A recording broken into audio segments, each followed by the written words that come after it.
Bonjour à tous, on commence ce tour de la presse sportive par l'Euro 2020 et la contre-performance de l'équipe de France hier après-midi en Hongrie.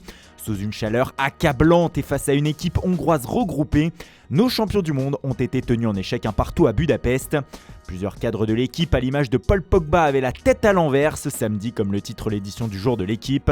La France n'a pas encore validé sa qualification pour les huitièmes de finale, mais reste leader de son groupe. Les Bleus ont néanmoins eu chaud, comme le résume le Parisien. Menés à la pause, les hommes de Didier Deschamps s'en sont remis à Antoine Griezmann pour arracher le nul. La France s'est faite une peur bleue, indique l'Est républicain. Alors que pour le Télégramme, ce résultat et cette prestation sont décevants. Il faudra valider son ticket pour les huitièmes mercredi contre le Portugal. Les Portugais justement qui ont coulé hier en fin de journée sur la pelouse de l'Allianz Arena de Munich. Face à l'Allemagne, les tenants du titre ont pris une gifle, une défaite ou plutôt une victoire de la Mannschaft 4-2. De quoi redonner le sourire à tout un pays ce dimanche après la défaite inaugurale contre la France. Hourra, nous sommes de retour, s'enflamme Bild de ce samedi. Les Allemands passent en deuxième position du groupe avec ce succès devant le Portugal. Pour le Berliner Morgenpost, les hommes de Joachim Löw ont réalisé un gros coup contre les Portugais. Ils sont même apparus très forts pour le Lübecker Nachrichten, à l'image de Robin Gosens impliqué sur les 4 buts allemands. Ce retour en force des champions du monde 2014 n'a pas laissé l'Europe indifférente, à l'image du Daily Telegraph qui parle d'Allemands en furie hier. Même chose pour le Corriere dello Sport qui écrit que la Mannschaft a claqué Cristiano Ronaldo ce samedi. L'Allemagne fait de nouveau peur.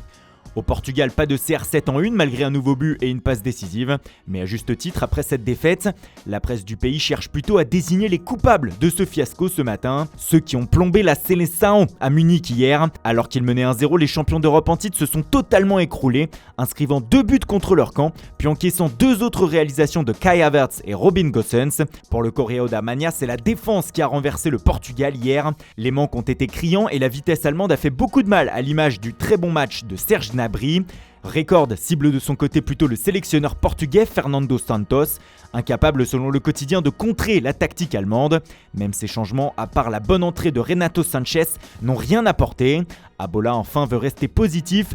Lève-toi Portugal, demande le journal à son équipe. Il reste en effet un match capital mercredi face à la France pour se qualifier.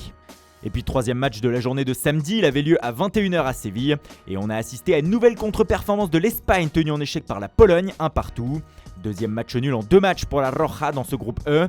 Les hommes de Luis Enrique sont 3e et joueront leur avenir mercredi contre la Slovaquie. AS et tous les médias du pays déclenchent ce matin l'alerte rouge après une nouvelle prestation insipide des Espagnols. Sous paire déporté, le journal de la région de Valence sort lui le drapeau rouge après ce nul qui n'arrange pas du tout Alvaro Morata et ses coéquipiers. Même chose pour El País pour qui les alarmes sonnent pour la Roja. Pourtant la formation ibérique a eu les occasions pour gagner, notamment un penalty que Gérard Moreno a tiré sur le poteau. Du coup pour Marca, la sélection s'est mise toute seule dans un bon pétrin. Il faudra battre la Slovaquie pour être assuré de se qualifier en 8e. On ferme cette page euro et place à l'actualité Mercato avec toujours en Espagne l'autre grosse information de la soirée d'hier. Ça y est, c'est officiel, Memphis Depay est un joueur du FC Barcelone. Le club catalan a annoncé la nouvelle hier sur ses réseaux sociaux. Le néerlandais fait du coup la une de Mundo Deportivo ce dimanche. L'ancien lyonnais s'est engagé pour 2 saisons avec le Barça et sa clause libératoire est désormais de 500 millions d'euros. Il sera présenté à la presse après son euro avec les Pays-Bas. Le mercato, ça se passe aussi en Angleterre avec le dossier Harry Kane qui continue d'enflammer le royaume. Ce matin, le Daily Telegraph explique que le président de Tottenham, Daniel Levy, est déterminé à bloquer son attaquant vedette cet été. Il ne veut absolument pas entendre parler d'un départ. Du coup, selon le média, cela jouerait sur le mental de Kane et ce serait une des explications à ses 2 mauvaises performances avec l'Angleterre en ce début d'Euro. Manchester City le veut toujours pourtant, mais selon le Daily Star, les Citizens ne sont pas prêts à faire n'importe quoi pour le recruter. Le tabloïd explique qu'ils ne proposeront pas plus de 100 millions de livres, soit 116 millions d'euros, afin de l'arracher à Tottenham. D'ailleurs, cette offre va être formulée après l'Euro, mais ce sera à prendre ou à laisser selon le média. Le Daily Star qui nous parle aussi de Paul Pogba ce matin. Le quotidien explique que Manchester United de son côté tremble pour l'avenir de sa star. En effet, le club craint que le Français ne prolonge pas son contrat qui arrive à son terme en juin 2022 et donc qu'il parte libre l'été prochain sans laisser un seul euro dans les caisses, ce qui serait en effet un coup dur pour les finances du club. Enfin, un dernier mot sur MU qui discuterait actuellement avec l'agent de Raphaël Varane selon le Daily Express. Le champion du monde 2018 souhaiterait quitter le Real Madrid cet été et Old Trafford pourrait donc être son prochain point de chute. Selon nos informations, le PSG serait aussi à l'affût. Voilà, c'est tout pour ce matin, merci pour votre fidélité, bonne journée à tous et à tout à l'heure pour votre traditionnelle édition du JT Foot Mercato avec Antoine Graland.